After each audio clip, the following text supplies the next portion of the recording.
centrales comunes, o en Suiza hay, en Alemania, en muchas partes, en Austria,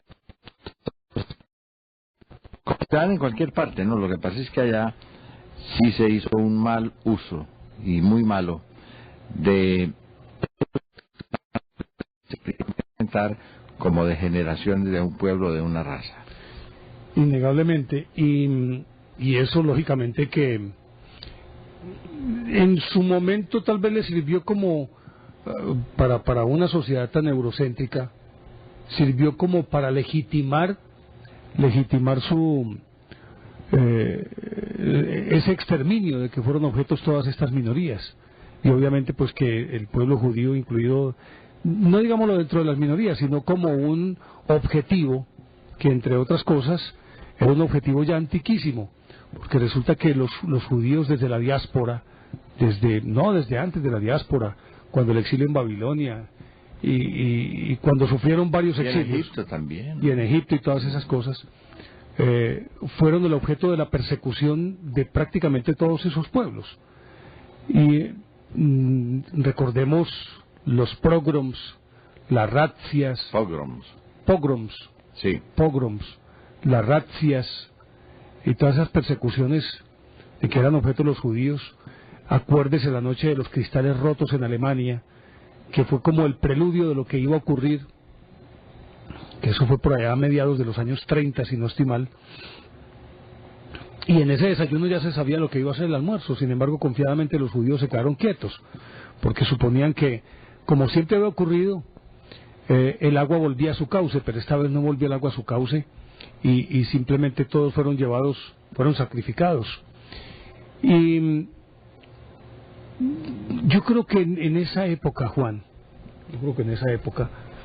como nunca antes en la historia, se había alcanzado una perfección una perfección de una metodología de muerte, una perfección de una técnica de muerte, como lo lograron los judíos, una perversa técnica para matar a la gente, como ocurrió ahí. Acuérdese que por ahí en 1941 se formuló la famosa doctrina de la solución final, que era una forma eufemística para hablar del exterminio de los judíos, y que encargaron a Friedrich y a Himmler como el director de todo el proyecto, y Friedrich como el hombre que lo concibió y lo puso en práctica. Y recuerde que desde el 41 ya estaban funcionando los campos de concentración. Entre otras cosas fueron un montón, yo me acuerdo de algunos: Magdanek, Dachau, Bergen-Belsen,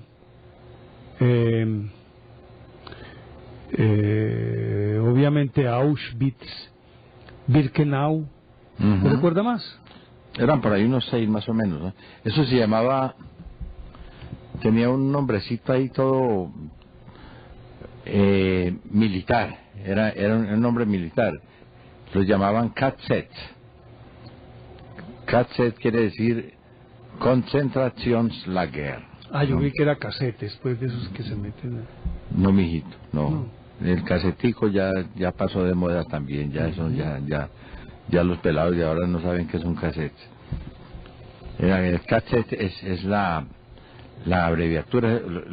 Usted sabe que los idiomas occidentales, los idiomas de sociedades industrializadas, son riquísimos en siglas. Todo lo vuelven siglas. Tal vez por una economía lingüística, por alguna cosa de esas, pero de todas maneras lo vuelven código. Entonces, en este caso, utilizaban la abreviatura K y una Z, que en alemán se pronuncia Z. Entonces, KZ era la abreviatura de Konzentrationslager, que quiere decir simplemente campo de concentración. Campo de concentración, pero como si fuera un campamento militar, o como si fuera un complejo en donde se reúne gente. Y así es un eufemismo, no era una palabra pues probablemente que trataba de suavizar el sentido de lo que allí se cocinaba, porque eso era terrible, ¿no? Porque, entre otras cosas, si hablamos de eufemismos, yo creo que el más notable de todos, no sé si usted lo recuerda, ahora usamos mucho una expresión y la usan en todos los países del mundo, ¿no? Eso se volvió una denominación genérica, la famosa expresión de NN. Resulta que NN no es otra cosa que una fórmula inventada por el mismo Hitler, que buscaba una alternativa para poder acabar con sus adversarios, pero siempre creando el terror, es decir, haciendo que estos adversarios desaparecieran pero al mismo tiempo fueran escarmiento para los demás, y por lo tanto matarlos era una solución, pero que a la hora de la verdad no le producía, es decir, no lo satisfacía como tenía que hacerlo, sino que al final de cuentas si lo mataba, listo, pero si lo desaparecía, no solamente solucionaba el problema, sino que mantenía la atención y el miedo de la familia de esa víctima. Es decir, porque no hay, yo creo, un crimen más terrible que el de la desaparición, porque es un limbo. No se sabe si la persona está, no está, si murió, si no está muerta, si no está muerta. Claro, es dejar ahí pendiente un dolor. Exactamente. Eso es lo que los judíos nunca le perdonaron ni le perdonarán a Hitler. Eso nada más, eso. Porque dentro de la tradición judía, dentro de la Torá y dentro de todos sus libros sagrados, dentro de su tradición y de su culto a los muertos, hay un hecho muy importante, y es que ellos entierren a sus muertos. Sí. Por eso cuando hay estos atentados tan violentos de estos fedayines y de toda esta gente que atenta contra el Estado israelí, pues muchas veces los cuerpos quedan estampados contra las paredes, contra los asientos de los buses, ahí donde los matan. O desintegrados. Allá van y los recogen con bisturí y lo juntan todo para poder enterrar a su muerto. Claro. Y entonces, dejando que ese dolor permaneciera en el tiempo, eternizaba al mismo tiempo el sufrimiento, no solamente de las víctimas, sino del individuo mismo, porque es un dolor que se transfiere a la familia, pero que a la hora de la verdad, aunque el desaparecido, probablemente muerto, ya deja de sufrir físicamente, de todas maneras su memoria sí es una memoria de sufrimiento. Además nosotros veneramos los muertos, hombre, ¿no? Claro. Es que dentro de toda esa tradición judeocristiana el muerto representa mucho para nosotros. Claro. Por ejemplo, yo me considero afortunado de tener, por ejemplo, las cenizas de mi padre y de mi madre en una misma bóveda, en un mismo cenizario. Y yo por ahí de vez en cuando, ¿no? A veces cuando me emborracho yo me voy para allá a llevarle pan de queso a Lilita, que era lo que más le gustaba en la vida, ¿no? Y a Pablito a llevarle la cucharadita de aguardiente, porque no van a sufrir de pronto por ahí en el otro lado. Pero es que eso es muy tradicional nuestro. Claro. Y si era en México, por ejemplo, la fiesta que es el Día de los pensando en Muertos. eso. Claro. Y entonces, él se inventó la siguiente fórmula. Hay un pasaje de una ópera de Wagner, no sé si es Las Valquirias. Las Valquirias. O Tannhäuser, mejor. Tannhäuser. Yo prefiero decir Valquirias. ¿Ah, sí? Sí, pues, o sea. Sí. Sí. Pero está bien. Sí. A usted gustan mucho todas esas, esas Valquirias, sí. Sí. Entonces... Ese es el descanso del guerrero, ¿no? De acuerdo con Nietzsche. Del Valhalla. Ya te esperan. Entonces resulta que hay un fragmento en el que él habla de una gente que se perdió, no sé si una gente o es un individuo, no sé si es Sigfrido, bueno, en fin, uno de los héroes desaparece entre la noche y la niebla. Y entonces en una reunión él usó esa metáfora para decir que los enemigos del régimen debían desaparecer entre la noche y la niebla. E inmediatamente su mente tan maquiavélica, no, más bien mefistofélica, no sé, terrible, acuñó esa expresión con la cual ahora designamos una persona desconocida, que es encontrada muerta, entonces le ponemos NN. Simplemente él tomó esas dos letras de esa metáfora de que desapareció entre la noche y la niebla. Él tomó las dos N's de noche y de niebla. Sí, que en alemán es Nacht und Nebel. Las dos empiezan por N. Exactamente, entonces simplemente tomó esas dos letras y con ellas empezaron a designar a aquellas personas a las que desaparecían. Entonces de ahí en adelante se acuñó el término para expresar o para designar a aquellas personas que son desconocidas, muertas desconocidas. Entonces NN. Pues hasta esa perversidad llegaron ellos para poder justificar su doctrina nazi de purificación racial y de la entronización pues de una raza superior y única que se suponía era la raza aria. Y eso fue lo que utilizó durante la Segunda Guerra Mundial. Pero le estoy contando esto también, Juan, es por una razón muy elemental. Hubo algunos campos de concentración que fueron como unas especies de campos pilotos y que en principio se utilizaron para confinar allí a prisioneros de guerra. Pero viendo que, de acuerdo con lo que buscaba Hitler, o esperaba Hitler, acabar con el pueblo judío, llegó un momento en que, bueno, ¿qué vamos a hacer con todos estos judíos? Parece que parte de la solución nació también de la necesidad de evacuar del gueto de Varsovia, que fue en efecto el primer campo de concentración, en el que confinaron a más de 400.000 personas en un área no mayor de, creo que de 10 o 12 cuadras, un barrio pues, prácticamente. Y de ahí empezaron a sacarlos y llevarlos a estos campos. Auschwitz fue el más grande, y en su momento llegó, o por sus barracas y por sus cámaras de gases y por sus crematorios, pasaron millones de personas. Se calcula que allí mataron más o menos, algunos afirman que 1,5 millones, otros llegan a aumentar la cifra hasta 2,5 millones de personas que murieron allí, en Auschwitz. Pero en su momento llegaron a tener, cuando todavía no estaba a plenitud su producción, por decirlo de alguna manera, llegaron a tener 20.000 personas confinadas ahí. Pero cuando ya perfeccionaron, cuando ya se Friedrich, sí, señor, y Himmler consiguieron la famosa solución final, que era para poder matar en serie, como si estuviéramos tirando tuercas a un horno para fundirlas. En un solo turno llegaron a matar más de 1,000 personas. Fíjese bien, de una sola sentada, o de una, pongámoslo en términos de panadería, de una sola horneada o de una sola cochada. Ay. Mataban más de 1,000 personas. Y cuando estaba en su máxima producción, ellos tenían tan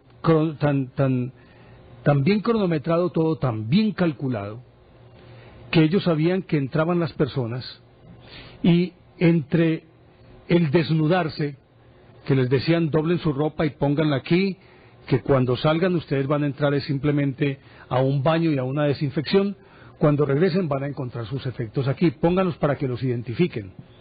Entre ese proceso de desnudarse, doblar la ropa, ponerla en un sitio, entrar a lo que se suponieran las duchas, que así las llamaban, y tenían la forma, es decir, de baños con su ducha, que nunca botaron agua pues por ningún lado, se gastaban más o menos unos 15 minutos en todo ese proceso. Después de que los confinaban o los metían dentro de la cámara de gas, abrían esos dispensadores, por decirlo de alguna manera, de ciclón B, que era el gas que utilizaban. Y ellos calculaban que para acabar con todos, para que todos murieran, se gastaban 25 minutos. 25 minutos. O sea, entre la entrada y la muerte, pues que ellos se dedicaban a observar por una mirilla hasta que no vieran ningún movimiento. Mientras sacaban el gas para ellos poder entrar, y obviamente que casi todos entraban con máscara, transcurrían 10 minutos, van 50.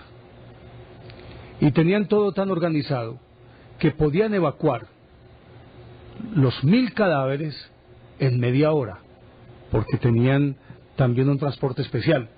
Luego de que los sacaban, los ponían en un determinado sitio y había una inspección final, y era que les esculcaban el ano a los hombres, la vagina a las mujeres, la boca, les quitaban los dientes de oro, que en aquella época se usaban mucho, las famosas coronas de oro, las joyas, porque los dejaban entrar con anillos, con gargantillas, con pulseras, para que no desconfiaran. Después de que les quitaban todo, transcurría, es decir, ya los habían sacado y los habían puesto en un sitio diferente. Y ahí, en todo ese proceso, se han gastado poco más de una hora. 50... Hora y 20 minutos, pues, ¿no? Una hora... 50 y 30 son hora y 20, según mis más o menos. Matemáticas inferiores. Bueno, hora 20. Pero los sacaban y los evacuaban, y los pasaban, es decir, los casi que sin pasar, sin escalas, después de esculcarlos bien, van a los hornos crematorios, los metían allá. Y la cremación, por razones obvias, si era mucho más larga, mientras se quema toda la grasa. Pero eso también lo tenían medido. También lo tenían medido. En todo caso, ese proceso no duraba más de 2 horas. Entre el individuo que entraba y se desnudaba hasta cuando ya había sido cremado. O sea que con ese orden o con ese cálculo podían despachar tranquilamente. Bueno, porque hay que tener en cuenta una cosa, es que eran varias cámaras de gas y varios hornos crematorios. Ellos tranquilamente podían despachar en un solo día de 8 a 10.000 personas, en el momento de máxima producción, de 8 a 10.000 personas. Y por eso permanentemente estaban llegando nuevos. Pero aparte de esto, escogían, bueno, los que eran los ancianos y ancianas y niños, los bajaban del tren derechito para la cámara de gas. Hombres y mujeres más fuertes los paraban a un lado y los iban escogiendo de acuerdo con la contextura física, la estatura, con ese montón de cosas, y los asignaban a diferentes tareas. Y muchos de ellos, por razones que todavía pues no se pueden precisar, eran apartados como conejillos de indias, como cobayas, para que el nefasto doctor Joseph Mengele hiciera sus experimentos. Experimentos que iban desde desollar a una persona viva y su piel trasplantársela a otra y observar durante varios días a ver si el tejido pegaba o no pegaba. Esterilizar a las mujeres, extirparles, hacerles, ¿cómo es que llama eso? Histerectomía. Si es sacarles el útero, sí, claro. Sí, una histerectomía. Sí. Bueno, hacían con ellos lo que les daba la gana. Experimentos con gemelos, para ver si era cierto que el hacerle uno a uno una cosa, el otro también respondía de la misma manera. Y acuérdense que en los gemelos sucede que algunas veces uno tiene dolor de cabeza e inmediatamente el dolor de cabeza aparece en el otro. Y así por el estilo. Hacía Joseph Mengele esos experimentos. Y eso fue durante varios años. Y en un día como el de ayer, 27 de enero de 1945, por fin fueron abiertas las puertas de Auschwitz. Llegaron los rusos y liberaron a los pocos que quedaban.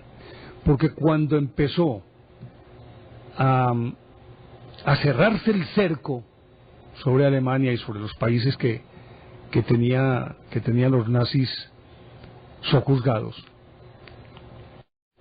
a Argelia y de las relaciones que hubo entre esos dos países, un país occidental europeo y un país árabe, de tradición pues árabe y musulmana. Eso después se volvió ya sistema en Alemania, y en el caso de los judíos pues con eso los castigaban, ¿no? Y les daban duro. Claro, claro. Mire, es decir, se conocen muchas historias de un estoicismo y de una valentía extraordinarias y de unos deseos de vivir que yo creo que eran más movidos por el deseo de la venganza que por aferrarse a la vida misma, de gente que logró salir de los campos de concentración. Con permiso. Adelante. Voy por el petróleo. Hazme el favor. Pero también unos casos de valentía extraordinarios. Acuérdese que inclusive el mismo Papa Juan Pablo II, recordando que él era polaco y que él de niño le tocó sufrir la ocupación nazi, y aunque eso pues después de adulto trataron de sacárselo como si hubiera sido pues colaboracionista, cosas por el estilo. Él antes fue, tengo entendido que un luchador, un partisano, si no estoy mal, alcanzó a ser partisano. Recuerden que él era un esquiador extraordinario, y los partisanos se especializaban en eso. Inclusive en los Juegos Olímpicos hay una modalidad en la que los competidores deben ir sobre esquíes y deben llevar su fusil, y en la medida en que pues un arma pues para hacer tiro al blanco, y se van desplazando y van disparando, y esa es una modalidad que existe en los Juegos Olímpicos de Invierno, y que fue una de las metodologías de los partisanos para atacar a los nazis en aquella época. Y lo menciono a Juan Pablo II porque ustedes recordarán, si no estoy mal, creo que terminando el siglo XX o a comienzos del siglo XXI, por ahí 2000 y tanto, 2002, 2003, él canonizó a un cura llamado Maximiliano Kolbe. El padre Kolbe. Padre Kolbe, claro.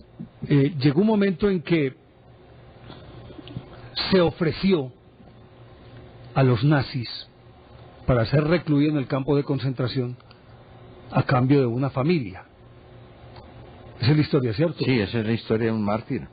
Se ofreció y en efecto los nazis lo aceptaron y a él lo mataron en el campo de concentración. Correcto, mártir. Correcto. Y Juan Pablo II lo elevó a los altares, lo canonizó al padre Maximiliano Kolbe. Creo que aquí en Medellín hay una parroquia que se llama la parroquia Maximiliano Kolbe, una iglesia que se llama Maximiliano Kolbe. Probablemente, hombre. Sí. O de pronto el padre David Kapkin tenga alguna referencia, alguna relación. El padre Wilmar Galeano también. Ah, sí. O el padre Nevardo. Todos ellos creo que saben un poquito de esto. Y entonces hubo allí unos asomos de valentía extraordinarios, casos que no se pueden olvidar en la historia. Como en la misma proporción hubo dentro del gueto de Varsovia también unos derroches de heroísmo y de valentía impresionantes. Pero resulta que después de que se había consolidado Auschwitz como campo de concentración, y era como el campo de concentración referente de los demás, Majdanek creo que se hizo teniendo a Auschwitz como modelo, y así varios más. Construyeron otro emplazamiento de más o menos unos 2 kilómetros de diámetro, que fue Birkenau, Auschwitz-Birkenau, y ahí acomodaron también una enorme cantidad de personas, y también pues mataron a muchísima gente. Y todo eso ocurrió, hombre, porque es que si hablamos del genocidio, es innegable que ocurrió, que lógicamente también ha sido magnificado, es decir, algunos calculan que no fueron los 6 millones, que fueron menos de 6 millones, pero independientemente del número, no vamos aquí a discutir si fueron 6 o 7 millones, o 5 o 4, o 5.825.432. No, vamos a hablar de eso. Ocurrió. Y si son 2 o 3 vidas, igual. Si son 20 o 30, igual es un genocidio.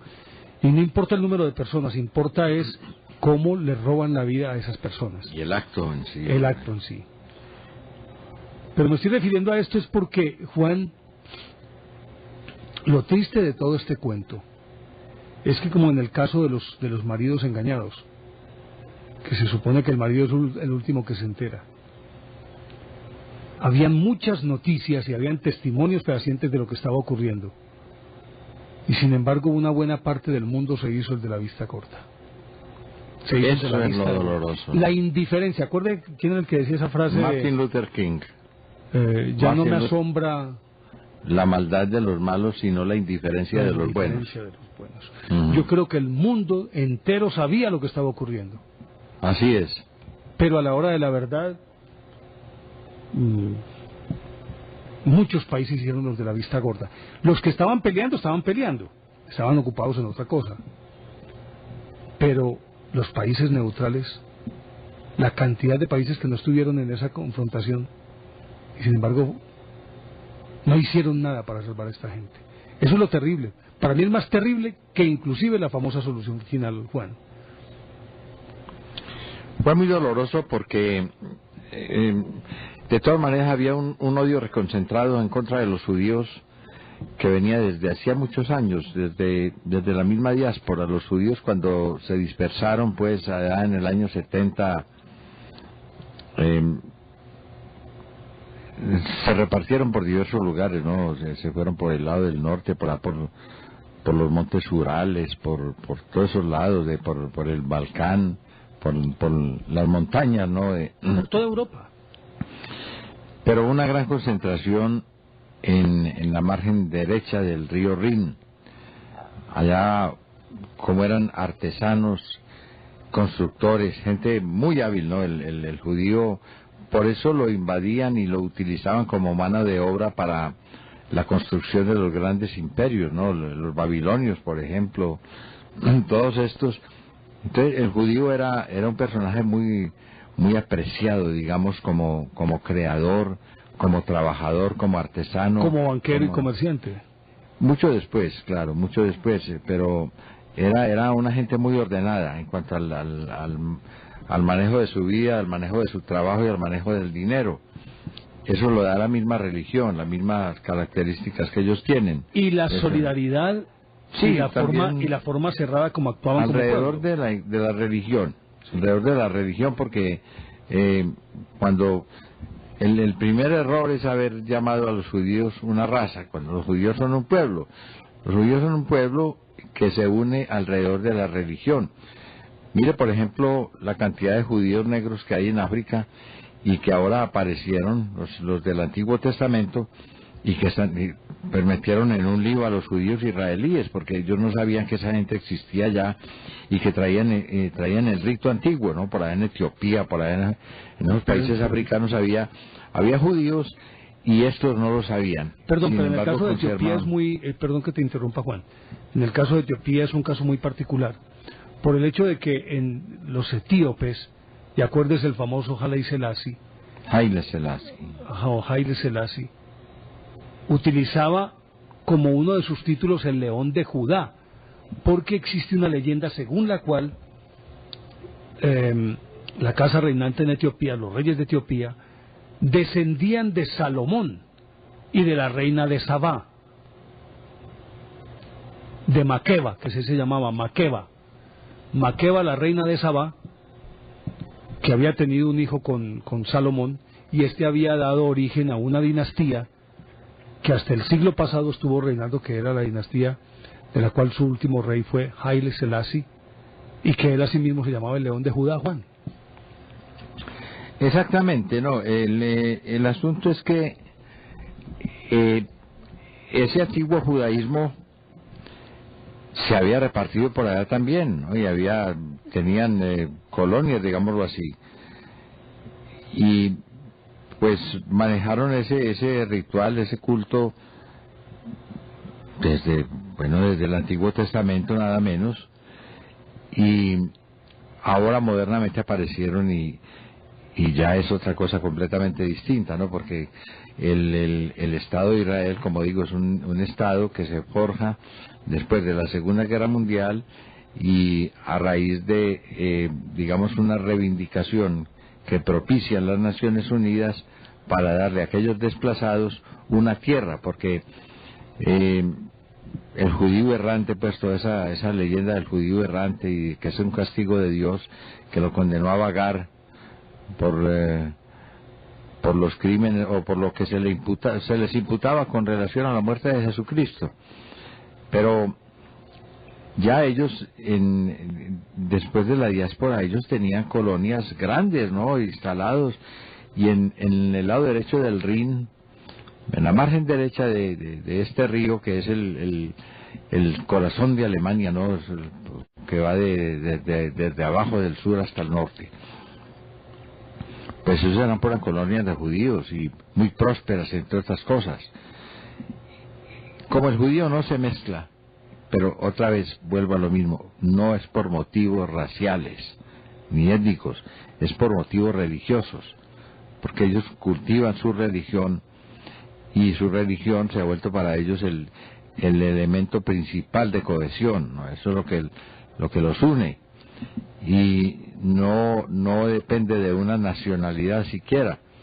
Por eso pues no se puede decir que aquí dicen, leí uno por ahí en los periódicos, dice que el escritor colombo judío, la escultora colombo judía Felisa Burtzin, y en realidad pues habría que decir entonces también colombo católico o colombo protestante, porque eso es una religión. Y dada su prosperidad y también su sentido del dinero, oiga bien, porque cuente las cositas buenas, pero también cuente las malitas. Les gusta mucho la plata, hacen mucho el comercio y les gusta guardar la platica. Pero no es imputable solamente a ellos, es de todos los semitas, todos los semitas. Bueno, sí, pero de todas maneras estos le dan un manejo muy especial porque les gusta mucho trabajar con la plata de otros. Entonces de ahí vinieron los famosos bancos y los famosos prestamistas, pues que cobraban a un interés de usura, pues era como un pagadiario las pláticas que prestaban, y se las prestaban inclusive a los poderosos, y por eso tenían protección, oiga bien, tenían protección de los reyes, porque eran los que los sacaban de apuros en un momento determinado cuando necesitaban erogar alguna cosa, no sacar plata así de afán. Ahí estaba el judío listo. Financiaban las guerras. No solo eso, sino que les gustaba la figuración. Entonces, todos esos reyes, toda esa nobleza europea, digamos de la Edad Media, pues tenía judíos a su alrededor, ¿no? Y los reyes se hacían, o mejor dicho, ellos se hacían al lado de los reyes y aparecían en todas las fiestas, pues las representaciones públicas. Ahí tenía usted judíos, invitados especiales. Eso despertaba mucho resquemor entre el pueblo. Eso despertaba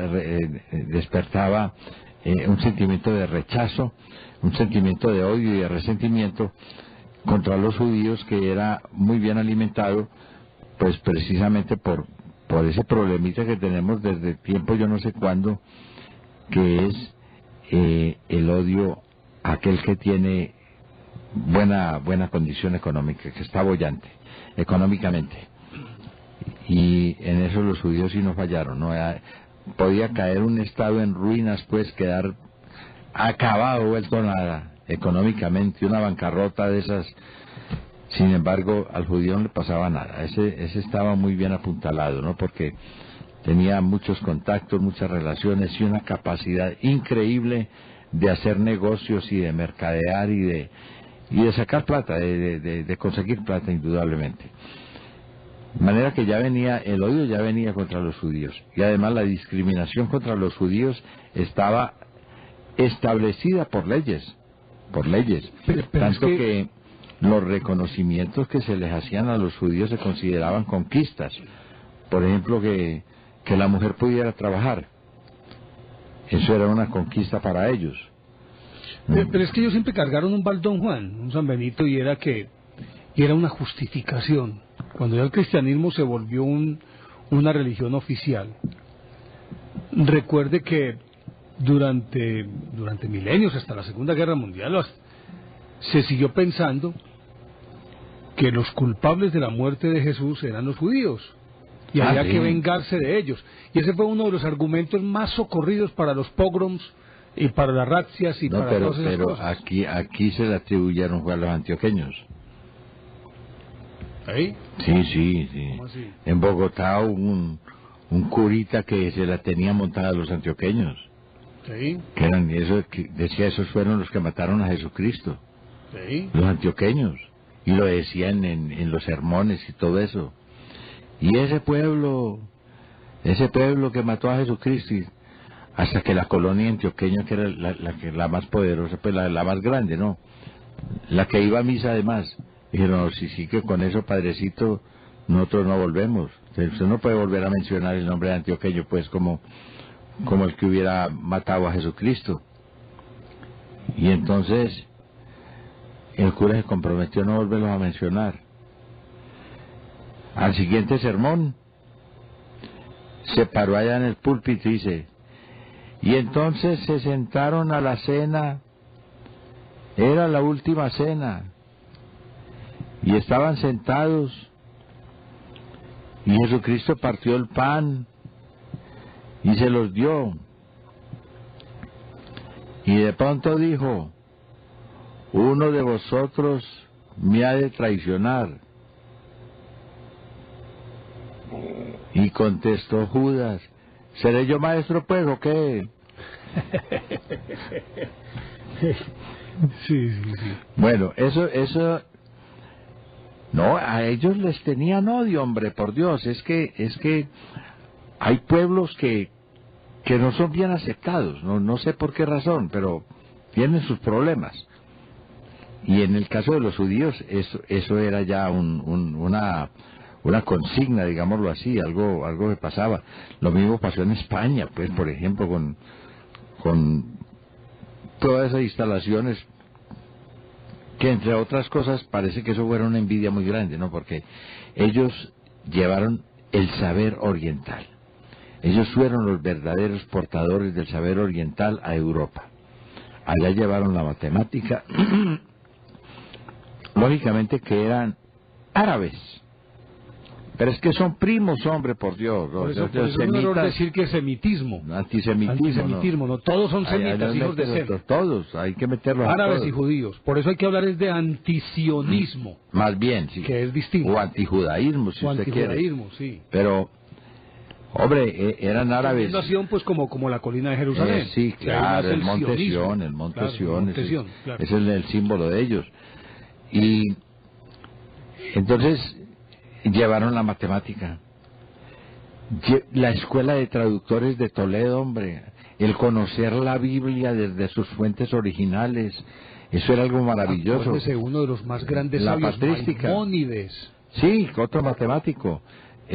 Fuera de eso, la poesía, hombre, la literatura, todas esas mil y una noches, todas esas bellezas orientales ahí traducidas. Y estaba también el conocimiento Maimónides, estoy hablando de un rabí judío que fue uno de los que reglamentó la Torá. A ver, hombre, a mí como esos Mónides me parecen todos. Pero son la misma familia. Sí, ¿cómo? Son de la misma familia. Bueno, en el caso de no nos centremos en los nombres de personas, porque le digo, no somos crucigramistas, pues como para llenar unas cuadrículas ahí y poner el nombre exacto. Digamos más bien los hechos, que llegaron a España y después a Europa después de la invasión árabe. Una muy importante, el acero. Ese tratamiento que ellos les daban a los metales, eso todavía no lo han podido superar. Mire, por ejemplo, hoy todavía la gente va a Toledo a comprar acero toledano, pues, ¿no? Cosas extraordinarias que todavía se hacen a la usanza antigua, utilizando esa artesanía que ellos tenían y siguen vigentes, y siguen finísimos, porque eso es muy bonito, eso es una belleza. Entonces, tenemos que realmente el aporte fue grandísimo, pero el fundamentalismo religioso y, como le digo, el odio racial, ese odio étnico hacia pueblos o hacia culturas, pues los puso en una mala situación y por eso los expulsaron, hombre, por Dios, que la torpeza más grande del mundo, haber expulsado a los judíos de España. Estaban peleando contra los árabes, pero los judíos ya estaban tranquilos, ¿no? Ellos estaban muy integrados a la vida de ellos. Y, por ejemplo, en la época de Friedrich der Grosse, ¿no? El Federico el Grande de Prusia, los judíos tuvieron mucho ascendiente. Es más, Federico les permitió a las mujeres judías estudiar. Eso fue un logro pues impresionante en una época en donde la mujer no podía estudiar. Sin embargo, este monarca, que era un tipo muy pragmático también, pues que no comía mucho cuento del fanatismo religioso, pues les permitió eso. De tal manera que los judíos venían siendo un motivo de controversia muy álgida dentro de estos países, especialmente Austria y Alemania. En Austria, la instalación de los judíos fue grandísima, fue enorme, hasta tal punto que el siglo XIX estuvo dominado lo que es el ámbito cultural, periodístico, de medios, de bancos, de arte, de todo eso, estaba dominado por los judíos. Y en ese ambiente se levantó Mr. Hitler. Ahora, que se haya sentido inferior porque no lo dejaron entrar a la Escuela de Artes de Viena. Él era un paisajista, hombre, era un acuarelista. Había estudiado publicidad. Él no era pues un innovador del arte, ¿no? Él hacía paisajes, ¿no? Como esos que pintan para en las esquinas. Y le dijeron, no, mijito, si estamos en una revolución artística muy tremenda, para que usted venga con estos bocetos, ¿no? Eso es para los almanaques. Puede haber sido una de las causas de ese odio tan brutal que él tenía contra los judíos. Porque si usted lee Mi lucha, él lo que hace es atacar violentamente a los judíos y sobre todo por el predominio y el monopolio que tenían en Viena de todo el mundo artístico, de todo el mundo intelectual, ¿no? Había más de 200.000. Para una ciudad como Viena, pues que todavía es una ciudad pequeña, ¿no? Porque Viena es una belleza, pero Viena no tiene más de 1 millón de habitantes. Entonces, eran muchos. Y por eso Hitler más bien prefirió cambiar la nacionalidad austríaca por la nacionalidad alemana. Él se consideraba alemán, a pesar de que había nacido en Austria. Nació en Braunau. Todo eso se conjuga. Cuando llega un loco de estos al poder, entonces ahí tienes tú. Viene el desquite. Un desquite brutal, ¿no? Querer acabar con todo un pueblo, hombre, pues que no quería dejar vestigio de ninguno. Con esos expedientes tan baratos, hombre, ¿no? Como el de la raza superior, por Dios.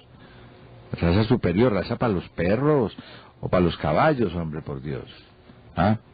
Eso es un invento eurocentrista, ¿no? De la palabra raza, que viene de ratio, era más bien una especie de escalafón, una escala, en donde ellos se ponían en la parte de arriba, en la cúpula de la escala, para decir que eran la raza superior y que tenían el derecho, inclusive otorgado por Dios, para conquistar a los otros pueblos. Esa fue una de las justificaciones que ellos tuvieron para apoderarse del mundo. Y yo vuelvo con mi cuento, es decir, todo esto ocurrió y obviamente que hay un montón de, además de los ingredientes religiosos, también ingredientes de tipo cultural.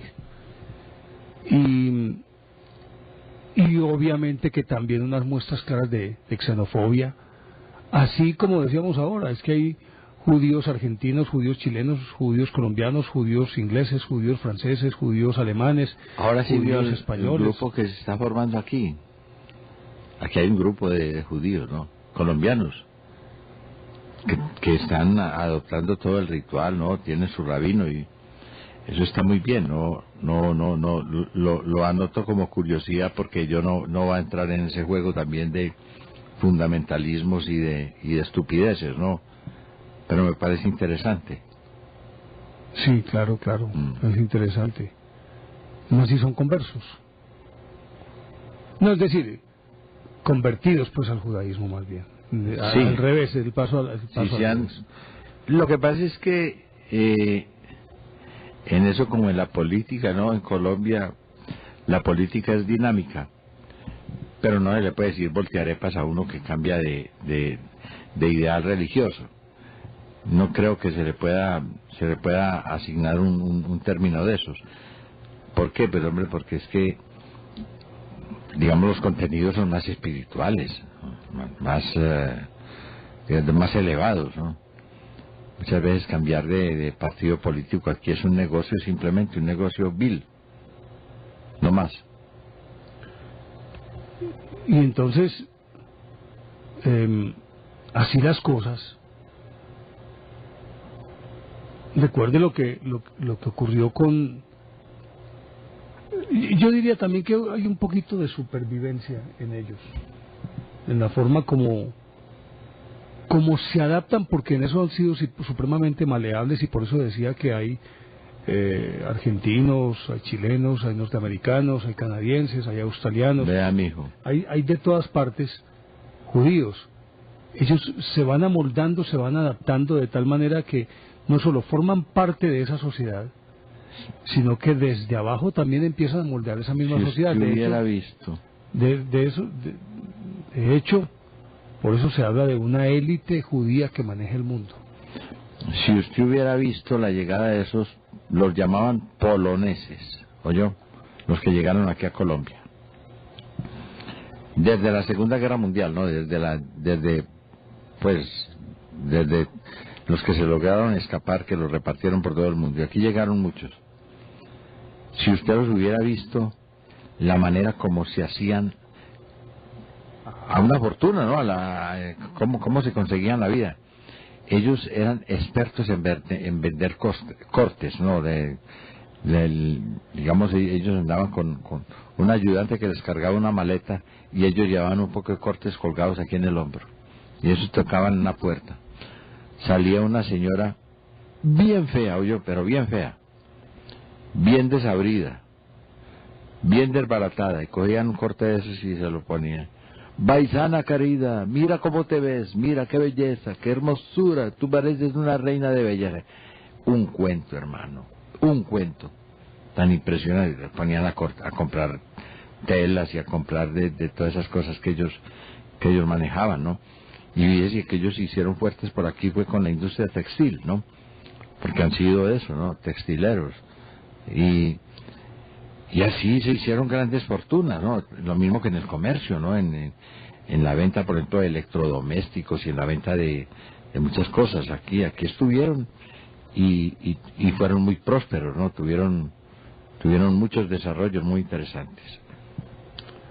Pues si le decía que todos ellos de distintas nacionalidades siguen teniendo la misma esencia, porque ya lo decía usted que más allá de cualquier consideración del aglutinante de la religión, no es otro, es lo que los mantiene unidos en cualquier parte del planeta, y por eso se identifican de una manera muy, muy fácil en cualquier parte. Pero al margen de eso, a mí lo que me sorprende, porque es que además ocurrió, pero sigue ocurriendo,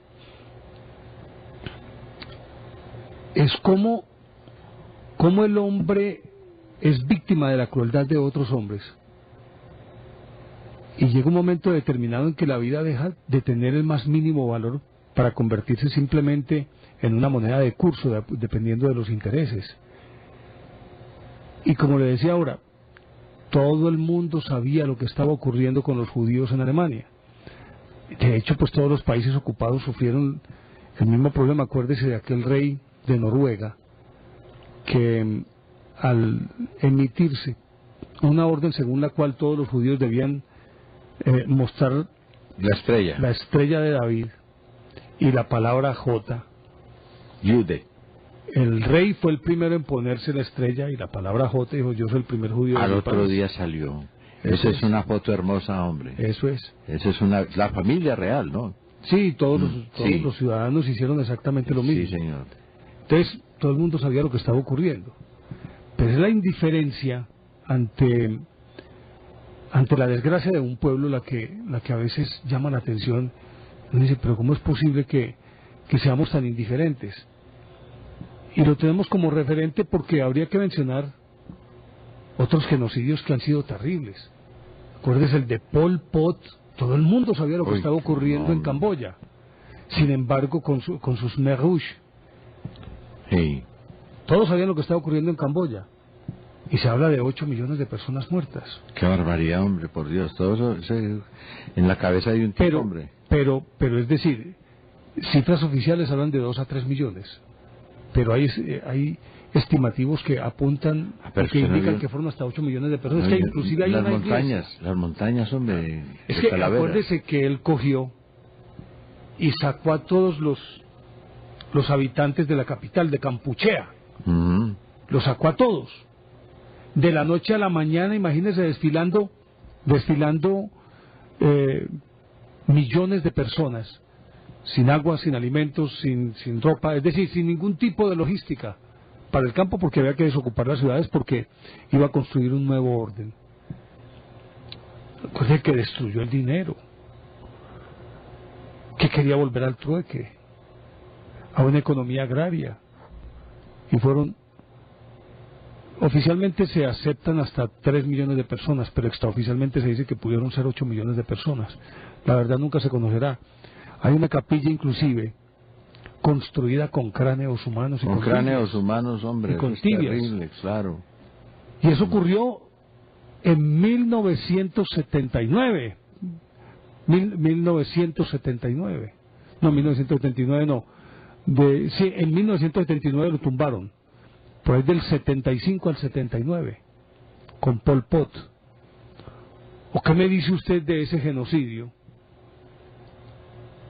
que se dio en Burundi, en Ruanda, Burundi, entre Hutus y Tutsis? No. Que fueron 700.000 personas muertas. 1.200.000. Pero de una sola etnia, no recuerdo si de los Hutus o de los Tutsis. En todo caso había una...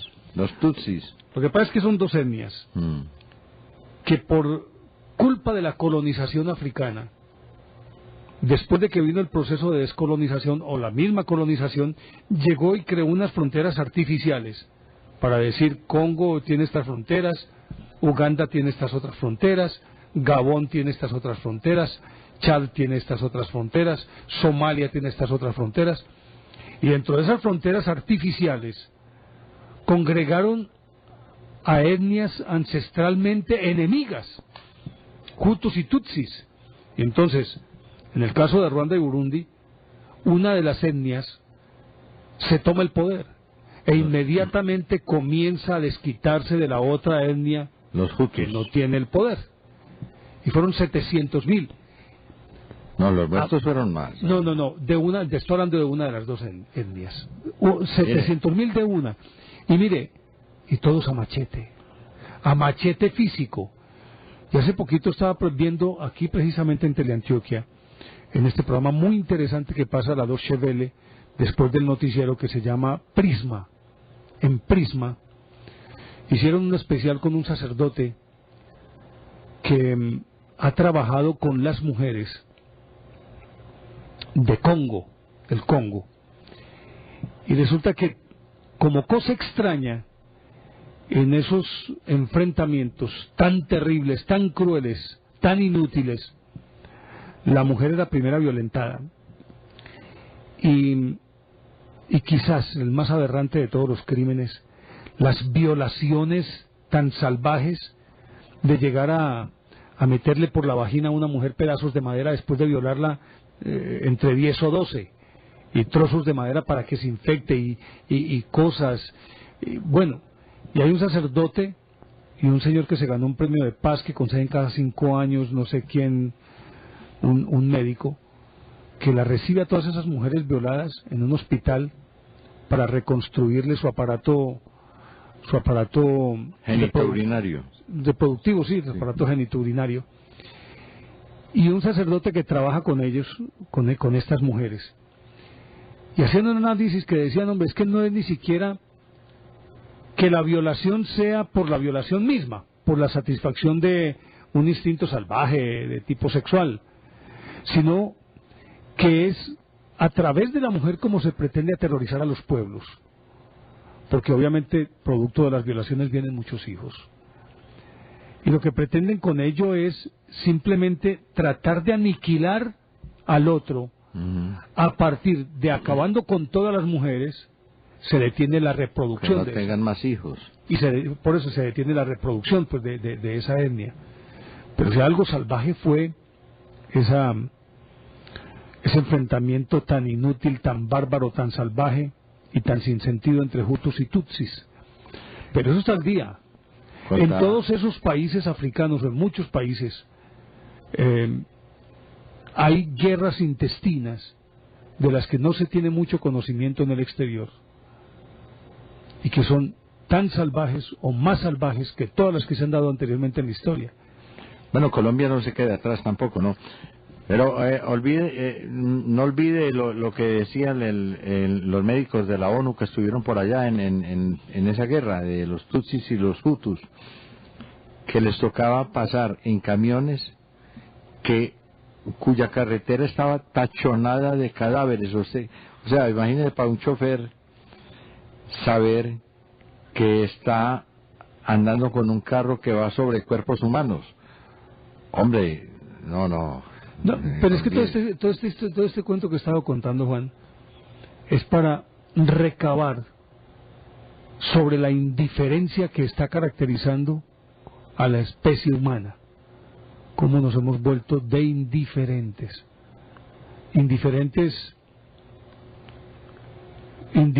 tal vez cómplices. Es decir, volteemos la cara para otro lado, no veamos eso, que como no lo estamos viendo, entonces no es con nosotros. Como en el poema de Brecht, ¿no? Primero fueron donde el vecino, ¿cómo es? Primero fueron del cura, luego donde el abogado. Llegaron del vecino y ahora están tocando a mi puerta. Fueron por el cura, pero como yo no soy cura, no me importó. Después fueron por el abogado, pero como no soy abogado, no me importó. Y así iba haciendo un desfile por el obrero. Ahora vienen por mí. Fueron por el vecino, por cualquier cosa, ¿no? Pero como yo no soy de eso, entonces no tengo. Hasta que llegan por mí. Realmente ya vinieron por mí y ya es tarde. Ya es demasiado tarde, claro. Mire, los experimentos, por ejemplo, que hizo esta belleza de Joseph Mengele en Auschwitz son tan atroces que eso está reflejado en muchos libros, ¿no? Uno de ellos precisamente es el libro de Irving Wallace que se llama, ¿cómo es que se llama el premio? Es hablando sobre el premio Nobel. Se llama el premio Nobel. Así es. Bueno, cogen a un prisionero y lo meten a una cámara de esas de presión y empiezan a subirle la presión hasta aumentarle las atmósferas, no sé hasta cuánto, y muchas veces pues los cadáveres estallaban, ¿no? Que no aguantaban la presión. Y bueno, otras bellezas que sería hasta morboso pues recabar en ellas o insistir, porque es terrible. Aquí el fondo de todo esto es, como usted dice, hasta dónde se puede llegar en cuanto a maldad, resentimiento y venganza, y cómo puede el mundo ser tan indiferente frente a hechos tan graves como la tortura,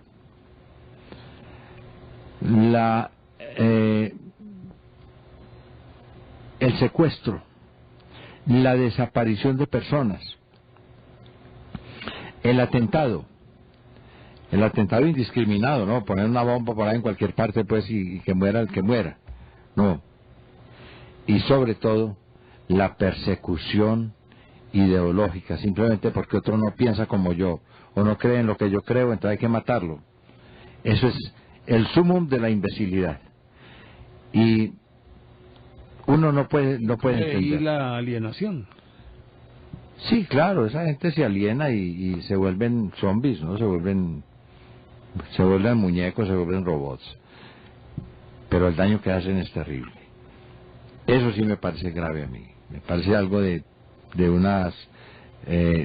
no solo de una gravedad extrema, de una maldad, sino también de una estupidez. No dejar progresar un país, hombre, no dejar progresar un país por la ilusión de un poder que nunca van a coger, hombre. No, eso no. Conversemos con nuestros televidentes, ¿le parece? Sí, señor. Ya saben nuestros televidentes, nuestros números. Recuerden, 351-8484, ahí van a aparecer en pantalla. 381-5454 para llamadas dentro del área metropolitana. 851-1170, 851-1170 para llamadas de fuera del área metropolitana, y la línea 018-051-5015, 018-051-5015 para llamadas de cualquier parte de Colombia o del exterior, y estas llamadas son gratuitas. Recuerden que nos pueden enviar también sus correos a esta dirección: elbuota@teleantioquia.com.co, elbuota@teleantioquia, ahí está en pantalla, .com.co. Comenzamos entonces con nuestros televidentes y guardamos los mensajes que tenemos para ahora. Bueno, vamos con don Carlos para que respondamos una inquietud de doña Erika. Don Carlos Semprado. Señores, buenas noches. ¿Cómo está? Bienvenido. Un placer escucharlos nuevamente en este fantástico programa. Muy amable. A ver, ahora que ustedes están hablando de los judíos, que yo creo que es pertinente hacer como unas aclaracioncitas. En Medellín, de los primeros judíos que hubo, que ustedes se deben de acordar de ellos, fue un señor Carlos Zimmerman, Sí, que era el señor. dueño de la panadería Medellín, Sí, señor. y otro señor Julio Vielgus, Ujú. que era dueño de unos almacenes fotográficos. Correcto. Yo viví en Israel 3 años. Los judíos, hablemos de israelitas, porque es que los judíos no es una raza sino una religión, Correcto. y pertenecen a una familia enorme, como lo decían ustedes ahora, que son todos los semitas. Ujú. La gente no posee dinero, ni son tan aferrados al dinero como lo son los judíos de afuera de Israel. Acordémonos que es que Israel solamente tiene un pequeño territorio a partir de 1948, cuando en cabeza de Ben Gurión se empezaron a apoderar de una franja de terreno. Por eso yo pienso que es que ni siquiera en este momento Israel es Estado sino nación. Por derecho internacional, acordémonos que un Estado es aquel que tiene delimitada su tierra, que está por convenios internacionales, y Israel posee un territorio casi que arrancado a la fuerza de mano de los árabes. Pero Israel, palestinos. acuérdese que legitimado por por la ONU. misma Liga de las Naciones Unidas, cuando la Declaración Balfour de 1918, en la que Balfour, que era el canciller inglés, decía que los judíos tenían derecho a un pedazo de tierra, lo cual se cristalizó en 1948. Sí, pero no está ni delimitado siquiera. Es lo mismo que le pagan, por ejemplo, a Roma. Ajá. Roma queda en Italia, pero es una nación casi independiente dentro del mismo país. El Vaticano, perdón, el Vaticano, claro, sí, claro, sí, lo sí es. es independiente dentro de la misma Roma. Pero es Y un está estado. oficializado por la ONU. Ujú. Pero es un estado. Bueno, Israel es un país, como les decía, que se basa en unas instituciones que se llaman kibbutz y moshab, que son muy socialistas. Los Sí, eso kibbutz está son como... industriales y los moshab son agrícolas. Israel es un territorio de 45.000 kilómetros cuadrados entre norte y sur.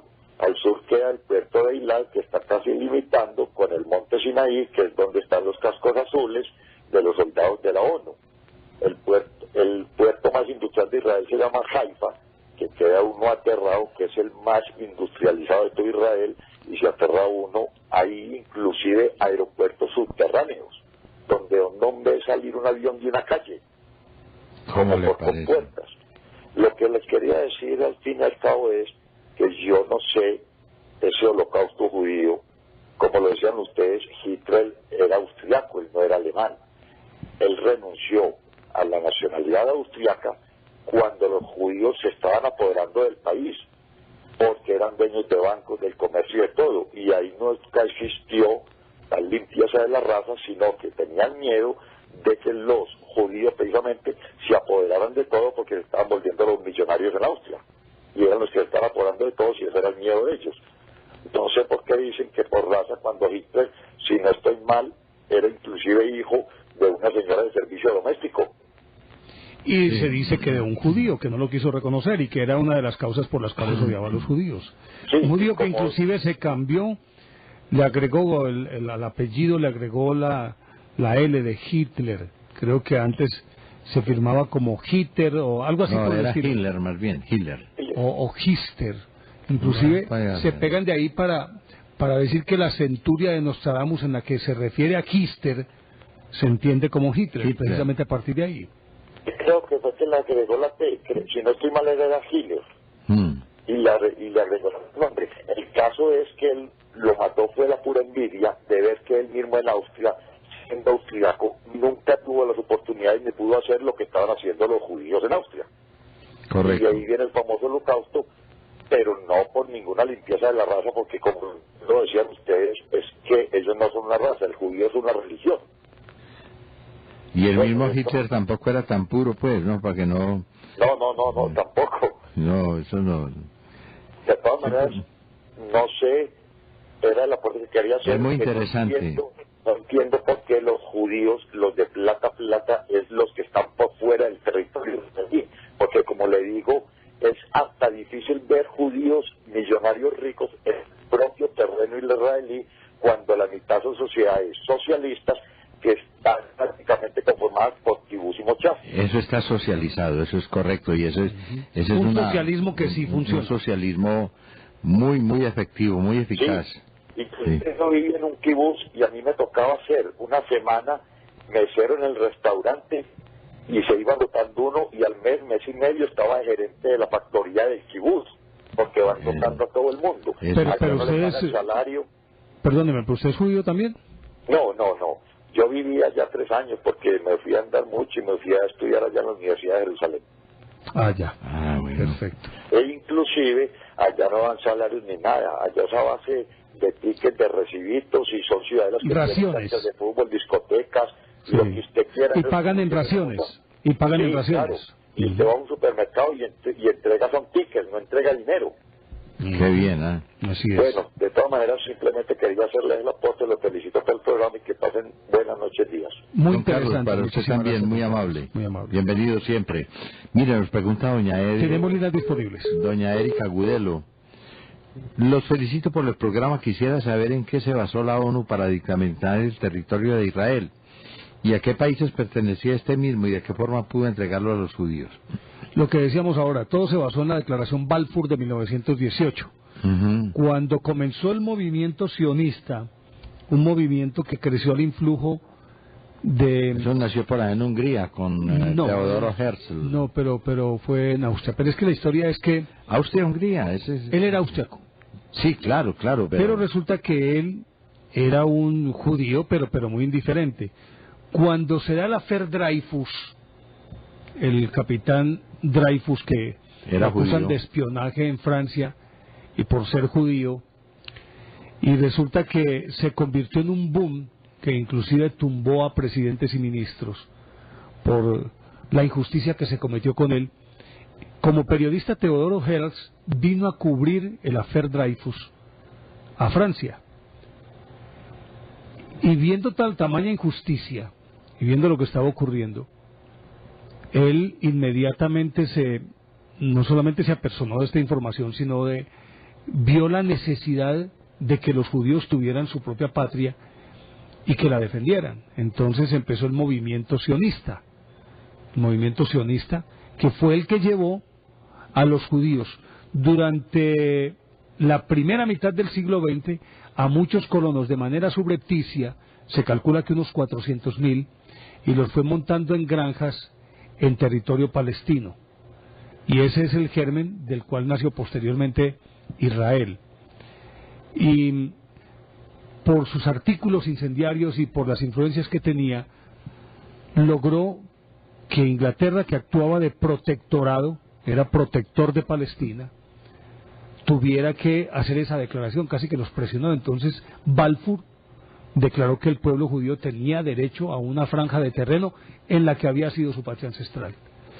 Y sobre eso, partiendo de ese principio, de esa declaración, lucharon los sionistas para poder que les otorgaran ese territorio y los declararan república en 1948. Lógicamente todo esto también apuntalado sobre el genocidio del que habían sido víctimas en la Segunda Guerra Mundial, y estaba muy de moda esto. Y acuérdense de los campos de concentración que hubo después de la Segunda Guerra Mundial. Todos los judíos que querían ir hacia Palestina fueron confinados en campos de concentración en Grecia y Turquía. Ahí hay un libro famosísimo que es Éxodo de León Uris, que habla precisamente de ese éxodo masivo. Y como despertó tanta simpatía y ellos movieron todas sus influencias, entonces la ONU se vio obligada a otorgarles ese territorio en 1948. El fundador del sionismo internacional por allá en 1905 fue precisamente Teodoro Herzl. Es que ese precisamente fue el que impulsó todo eso. Sí, señor. Y fundó el sionismo. Bueno, entonces doña Erika Agudelo, gracias por su mensaje. Esperamos haber respondido acertadamente a su inquietud. Don Carlos, desde Calasanz. Buenas noches. Buenas noches. Bienvenido. Gracias, muy interesante el programa. Muy amable. Muy amable. Mire, yo pues siempre he tenido como alguna inquietud de todos estos temas que están tocando de tópico, y hay otras teorías y unos libros, no sé, eso aquí circula en Medellín, de Salvador Borrego. Habla un libro sobre la Segunda Guerra Mundial que se llama Derrota Mundial, es otra visión. Yo no soy muy neutral en eso, y simplemente uno se llena de conceptos. Y también él habla de lo que han hecho los judíos a través de la historia, que fueron los que inventaron el comunismo. Lenin, Stalin, todos esos dictadores también son de origen judío. Y lo que decía Néstor Armando, pues en la actualidad también hay muchas teorías que son los que manejan el globo en la parte económica, y están por debajo de los estados y por encima de los estados. Por encima de los estados, y simplemente son administradores que pasan por ahí. Yo pienso que sí. Por ejemplo, la bandera americana, ¿por qué tiene tantas estrellas? ¿Tantas cuantos estados la componen? 50. Sí, pero el símbolo, ¿por qué? Y Campo David, ¿por qué se llama y empezó con 12 y después fueron 13. No, pero yo me refiero al símbolo, la estructura. Y estas teorías de estos libros pues son unas cosas muy crudas y muy...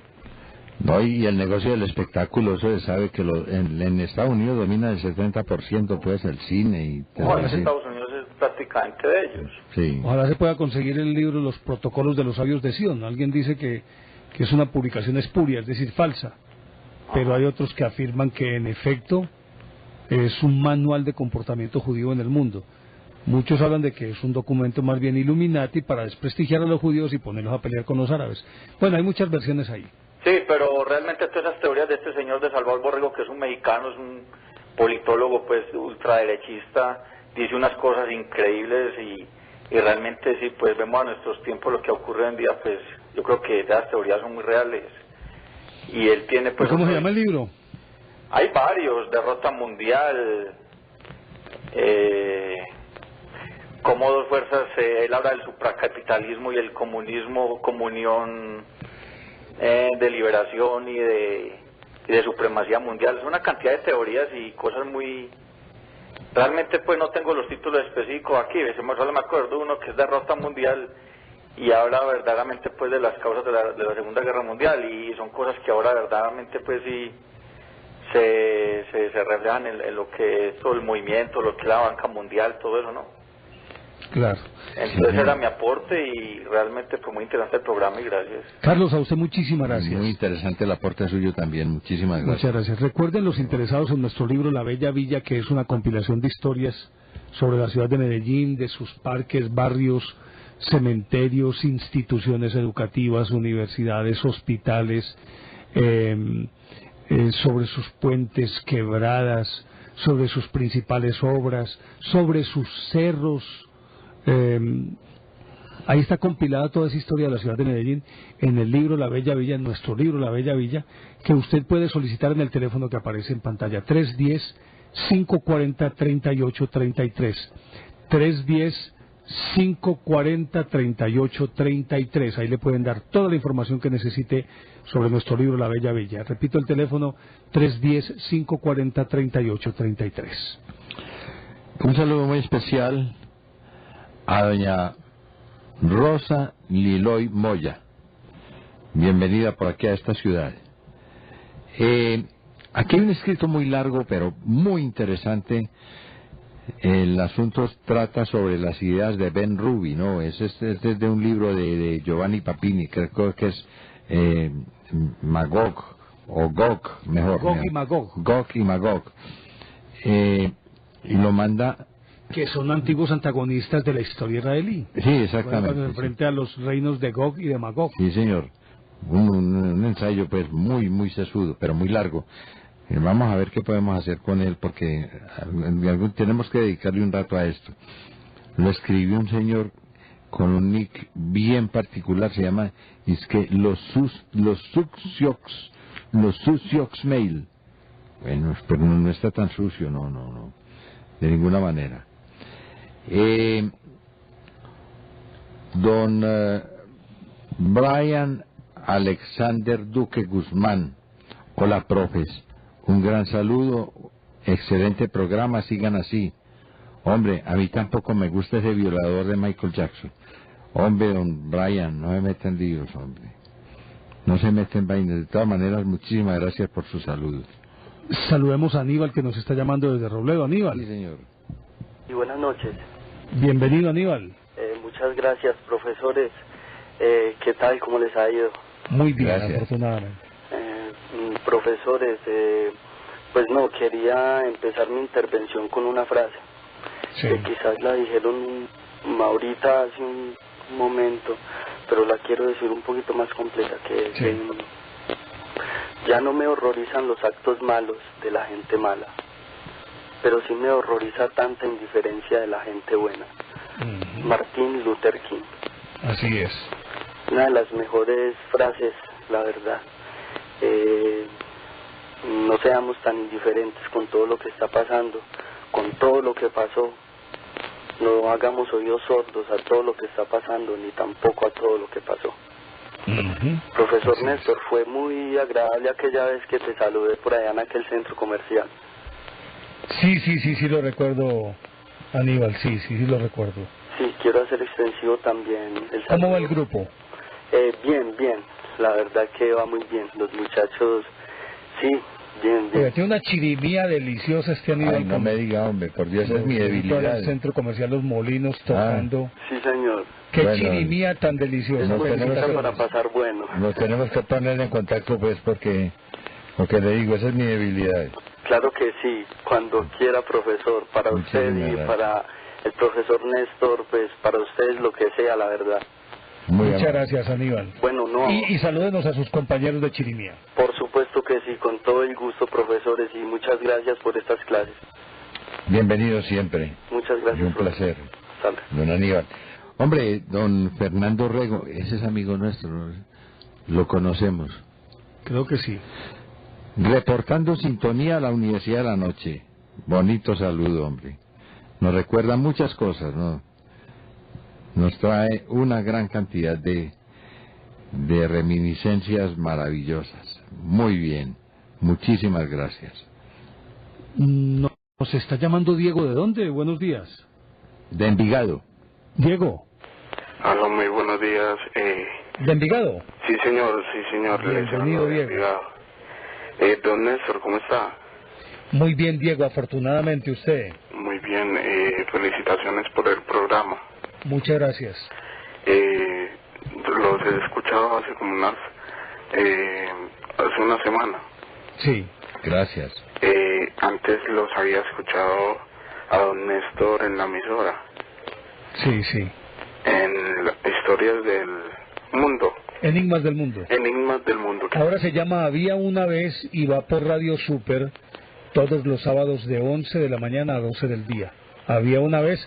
Le ampliamos un poquito el temario para hablar de historia universal, de historia de Colombia, de historia de Antioquia, y comenzamos un ciclo sobre el bicentenario de Colombia, para que lo sepa. 11 a 12 en Radio Super. Sí, don Néstor, quería felicitarlos por su buen, excelente programa. Soy un joven de 20 años y estoy muy anonadado de tanta experiencia, de tanto ustedes tener capacidad en su mente para hablar de historias que en una vez de la vida ustedes saberlas decir Muchas gracias. y expresarla a los televidentes y a los que escuchan ese programa. Pues yo no tenía nada para aportar. Estoy muy agradecido por haber hablado de esos temas a esa hora que uno a veces no tiene sueño y uno se siente como sin ganas de dormir. Entonces son temas que lo enseñan a uno a cómo fue la historia de uno, y muchas gracias, muy agradecido por eso. Pues a usted, Diego, muchísimas gracias por regalarnos su tiempo, Muy por amable. compartirlo con nosotros, y nos place profundamente, además, que la gente joven esté viendo nuestro programa. Muchas gracias, Diego. A ustedes. Que esté muy bien. Nos dice don Carlos Arturo Mosquera Sánchez, ¿cuál es la fórmula para alcanzar tal grado de erudición? Sinceramente los felicito. A medida que los veo y los escucho me impresiono más. Son ustedes unos genios. Personas como ustedes son las que alientan a uno a aprender. Abrazos, soy su admirador ferviente. Hombre, favor que nos hace, honor que nos concede. Muchísimas gracias, don Carlos Arturo Mosquera Sánchez. Estamos aquí precisamente para compartir, sin mayores pretensiones. Muy amable. Muchísimas gracias a don Carlos Arturo, muy amable. Saludamos a don Alfredo Briceño, que nos llama desde el centro de la ciudad. Don Alfredo, bienvenido. Buenos días, doctores, ¿cómo están? Qué pena, yo me he vuelto como asiduo a su programa. Ustedes ya saben por qué, por cuestión de que se me perdieron los tiempos, casi no duermo, pero bueno. Me pareció muy interesante el tema que ustedes están tratando. Solamente quería hacerle una pequeña observación, que empezando el programa parece que como que salieron al aire y ustedes estaban hablando hacía rato. Yo creo que entraron por ahí como unos 2 o 3 minutos tarde, porque yo al principio quedé loco. Bueno, ¿y qué están hablando estos dos? Después ya que me di cuenta que venían una película, ya después poco a poco fuimos entrando en la cuestión del holocausto judío. Y si quieren, verifiquen cuando miren la retransmisión del programa, que pues están entrando como un poquito más tarde, creo que unos 2 o 3 minutos, no sé por qué era. De todas maneras, pues No, don Alfredo. ¿Perdón? No, don Alfredo, nosotros siempre empezamos así. Sí, o sea, aquí lo que Esa es una metodología que utilizamos nosotros. Sí. Bueno, muy bueno. Y yo lo sigo felicitando porque, es decir, ustedes me tienen aterrado el manejo de diversos temas. Yo por eso les decía el año pasado, por ahí como en noviembre, ¿por qué no participan en el programa de ¿Quién quiere ir millonario? Que usted ya lo ganaron de antemano.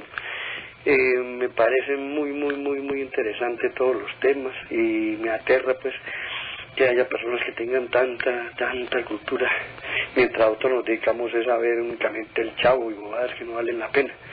De todas maneras, hay una cosa que me llamó mucho la atención, que de golpe lo del holocausto judío, como decía usted, de golpe eso pudo haber pasado también por envidia de algunos dirigentes europeos, ¿sí? Que como suceden con algunos dirigentes aquí en América Latina, cuando se refieren a Chávez hablan sobre la chequera petrolera como si fuera envidia por lo que manejan allá. Pero bueno, no sé si eso venga al tema. Yo les quería preguntar algo. ¿Ustedes conocen algo sobre el grupo Bilderberg? Creo que es la palabra, ¿sí? El club. Club Bilderberg. Club Bilderberg. Bueno, sí. Sí. La fábrica de presidentes y de dirigentes mundiales. Sí. Pero según entiendo, son manejados por los judíos también. Y yo escuchaba eso a alguien y me llamó mucho la atención El eso. nombre es judío, pues el apellido es judío. Ah, entonces sí es. Bueno, y algo que usted es un libro que Claro, que nombraron. también se habla de los Illuminati, que son los Illuminati quienes lo manejan. Ah, entonces sí. Una cosa que un libro que ustedes nombraron hace poquitico, que hablaba sobre la cuestión de cómo los judíos, un libro, pero no recuerdo cuál sería el nombre. Los protocolos de los sabios de Sion. Protocolo. Ya bueno. Otra cosa que les quería decir. Ustedes se refirieron hace poco a que de golpe en Colombia a los judíos, un padre en Bogotá se refería a ellos como que los antioqueños tenían así algo de judíos, y yo recuerdo que leí una vez un artículo en un dominical, creo que fue del Tiempo, en el cual hablaba que muchos de los antioqueños descienden de judíos. De judíos conversos, sí señor. Sí, porque Eso es el apellido Schwarz se convirtió después en Suárez, ¿sí? Sí, puede ser. Pero más los que tienen que ver con nombres de santos, Santa Cruz, Santa Coloma, Santa María, Ángel, Virgen, todos son apellidos de judíos también conversos. hay otros como que conservaron el origen, ¿no? Por ejemplo, Dietz. Dietz Sí, señor. quedó convertido en Díez. Sí. Sí, señor. Yo no recuerdo, eso me parece, ese artículo me parece que es de Manuel Zapata Olivella. Claro, es un gran etnógrafo, pues sabía mucho de eso. Sí, es un costeño, el hermano de Delia Zapata Olivella, sí, precisamente, de la folclorista. Sí, señor. Y él se refería a eso, de que en muchas partes, debido a ese odio ancestral que tenían hacia los judíos, en algunas partes pues se odiaban a ciertas personas que por su ascendencia pues lógico eran judíos, y muchos estaban en Antioquia. Por ejemplo, yo veía algo, y perdonen que sea un poco inquisitivo, en el oriente pues la persona que más es odiada allá pues son los judíos. En Norteamérica, aquí pues los gringos, pero fundamentalmente atacan a los judíos. En Sudamérica a los argentinos, porque hay mucho judío, ¿sí? Recuerde que en la época de Menem creo que fue que le hicieron un atentado y mataron unos pocos. La Mutual Judía en el 94. La Mutual Judía, sí, sí, no recuerdo cómo es, pero bueno, allá los atacaron y hicieron una matazón grandísima.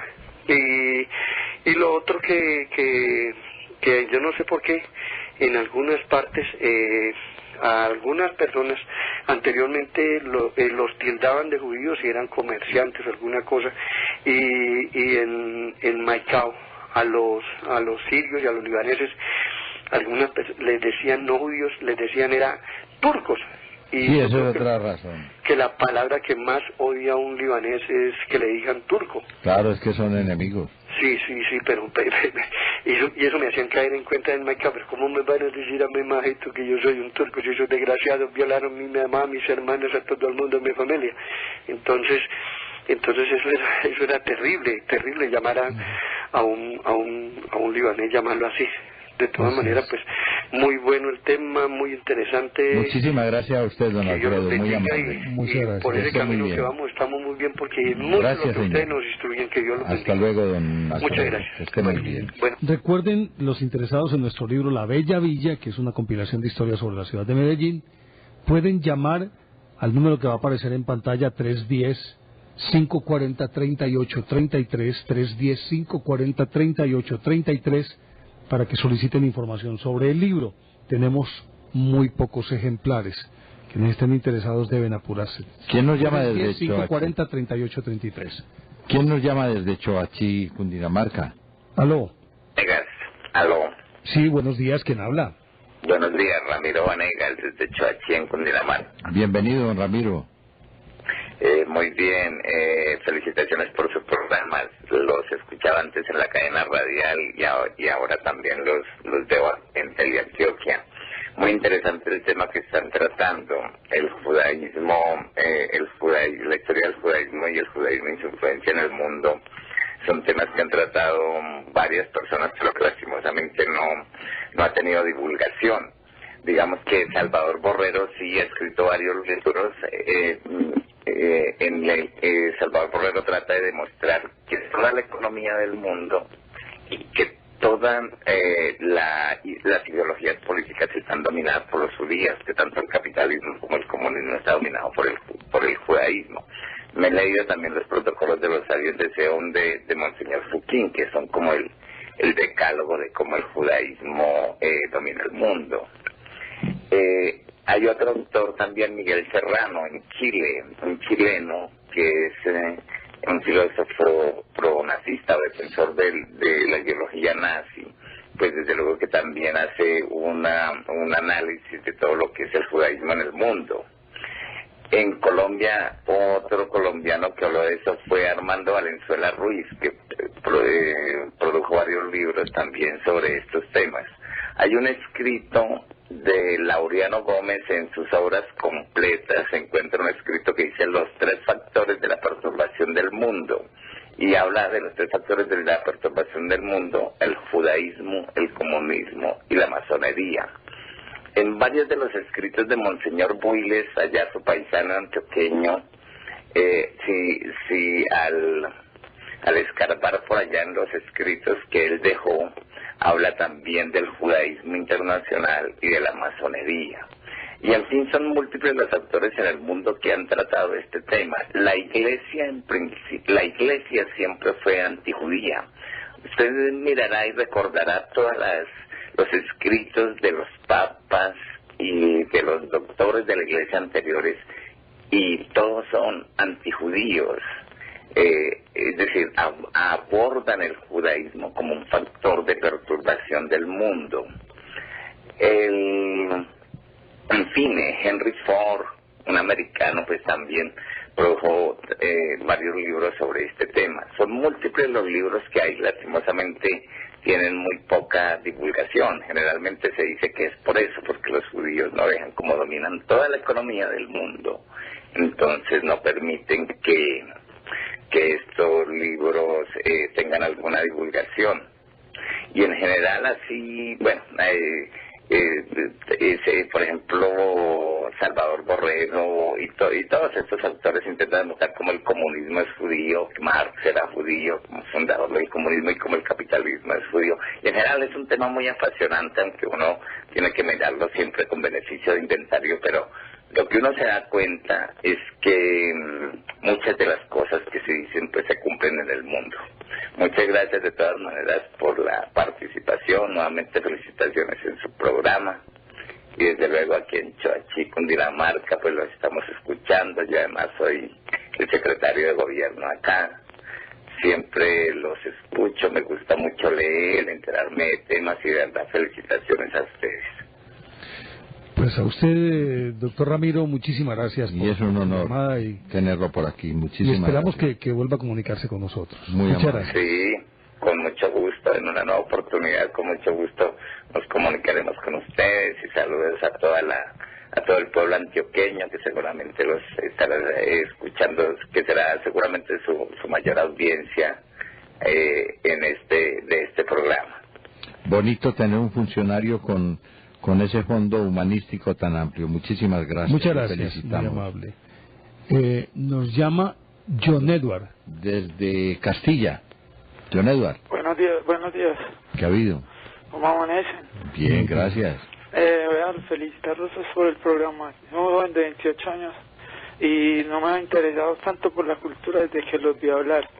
Y pues yo llamaba a dar un aporte, no sé si pronto ya antes, lo habían dado antes porque yo llegué un poquito tarde. Aquí en Santuario hay una parte que dice en la Judea, dice que los santuarianos son judíos. Es más, mi familia es mi papá, mi mamá, por parte de madre, mi apellido es Pérez. No sé si de pronto venga esa descendencia. Sí, señor, tiene. Oiga, pero son judíos alemanes porque ya todos son monos. Sí, señor. Uno se va para la plaza de Santuario y haga de cuenta que estuviera en el Viktualienmarkt, que es el mercado popular, ¿no? La minorista de Múnich. Sí, señor. Haga de cuenta que o está en Santuario o está en Múnich, pero de todas maneras son igualitos, ¿no? Sí, señor, y es más. Usted va para allá y seguramente que lo confunden. Me fascina el comercio, me fascina. Sí, para que vean. Es que es santuariano. Sí, señor. No, pues imagínese. Y me fascina el comercio y digo yo, pues, a mí me gusta mucho pararme en la calle y pregonar el artículo que voy a vender y, como él decía, enredar a la gente y el cuento. Y después ahora yo pensando el cuento de Chávez, sí, que está devolviendo la mercancía vía marítima, sí, porque van a cerrar los almacenes y bueno, el cuento y entonces acumula uno gente y les vende, pero el enredo. Y como digo yo, no lo hago ni por hambre, ni necesidad, ni ejemplo, me gusta, por ética. Gusto, por ética. Así es. Me alegra mucho hablar con ustedes, hombre. Les admiro mucho el programa, muy bueno, ojalá sigan adelante y saquen más libros. Gracias. Bueno, pues, que esté muy bien. Hasta luego, gracias. Dios los bendiga, que esté muy bien. Usted también. Estamos llegando al final de nuestro programa. Les quiero recordar que todavía hay unos cuantos ejemplares de nuestro libro La Bella Villa. Quienes estén interesados pueden marcar el 310-540-3833. 310-540-3833. Ahí les dan toda la información sobre nuestro libro. Ahí está apareciendo el número.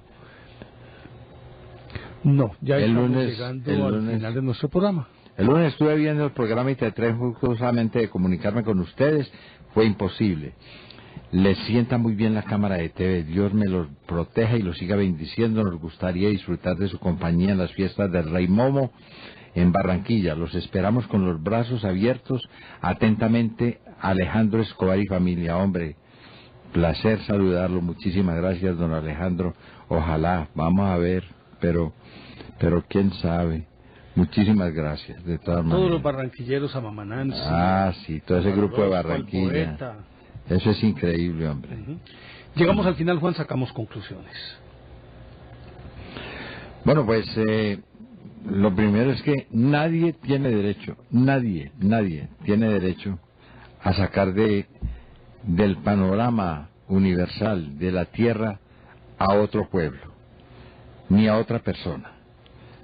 Todos, si entendemos pues todos estos mensajes que son religiosos, pero que también son sociales y políticos, todos tenemos derecho a un espacio bajo el cielo.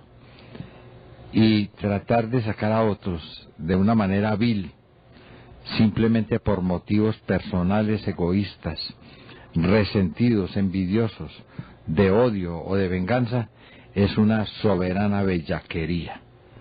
Ojalá esto sirviera como un punto de reflexión para aquellos bellacos que todavía tienen gente retenida y que todavía están asolando pueblos y maltratando a la gente y acabando con la economía de un país.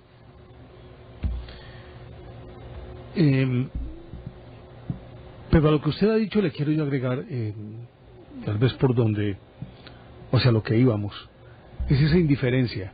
Tal vez el convivir permanentemente con la desgracia, con el dolor, con la agresividad, con la violencia, como nos sucede al pueblo colombiano, nos volvemos indiferentes porque nos vamos permeando de esa violencia, o vamos generando una especie de coraza alrededor, y eso es una forma también de defendernos. Y por eso muchas veces el conflicto que a nosotros nos afecta lo miramos como si fuera un suceso tan supremamente lejano como esa lucha étnica entre Hutus y Tutsis. Yo creo que lo primero que tenemos que trabajar es tratar de quitarnos esa coraza, tratar de volver a ser más humanos y entender que el dolor ajeno es también un dolor propio, es un dolor que a todos nos tiene que afectar, a todos nos tiene que afectar, en cualquier parte del planeta en donde ocurra. Yo creo que si dejáramos de ser indiferentes, si nos comprometiéramos, podríamos hacer del mundo un lugar mucho mejor que el que tenemos hoy. Pero ese es un compromiso, empezando por ser un compromiso personal, y luego de ser un compromiso personal, ser un compromiso con los demás.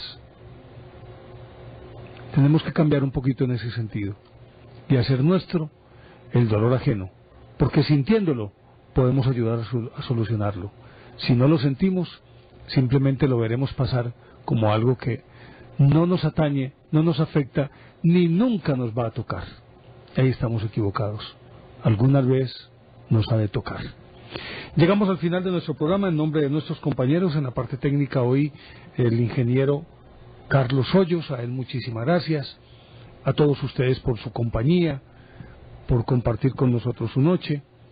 Sigan viendo a Teleantioquia, a continuación el noticiero de la Deutsche Welle, luego vendrá Prisma, y en general una excelente programación que es la que tiene Teleantioquia, con muchas innovaciones en este nuevo año de 2010. Y 2010 que empezamos ratificando que Teleantioquia es el canal público más visto en Colombia, según el Estudio General de Medios, el último. Y todo esto, porque así como ustedes, nosotros también sentimos pasión por lo nuestro. Gracias, buenos días.